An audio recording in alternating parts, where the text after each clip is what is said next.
Merida Ride 400 mga lods. Nakasil na to. Ang page pala ni Third Wheel Bikes mga lods, na-disable yata.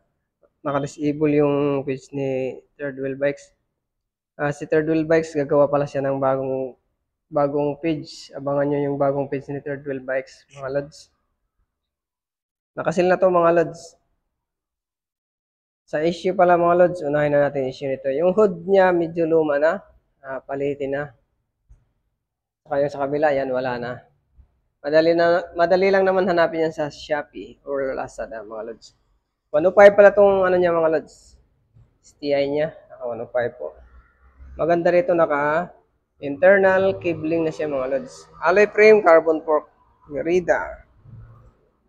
Ang maganda rin dito, naka full chrome yung ano niya. Wheel set, full chrome racing. Yan. Naka full chrome yan mga lods. Yung caliper brake niya, stock na, Merida. PRC. Stock na to mga lods. Side seat niya, naka FSA. Merida na yung steam niya. Alloy. At saka itong ano niya. Medyo madilim lang mga lods. Gabi na kasi.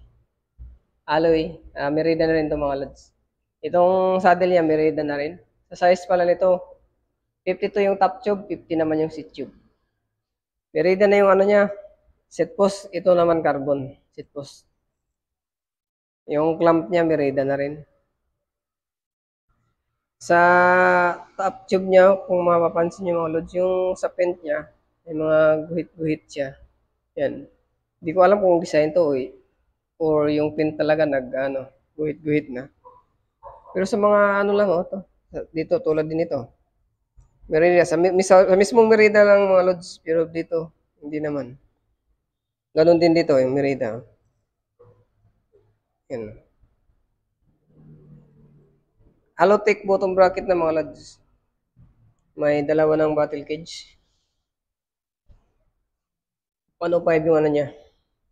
FD, clamp type.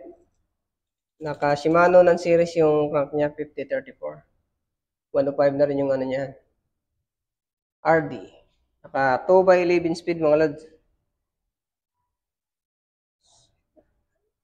Naka 10 speed lang. 2, 4, 6, 8, 10, 11 speed. Naka 11 speed mga lods. Ano to, Shimano 105 by 800 to. Kasi naka 11 speed. Itong hub niya, full chrome na rin mga lods.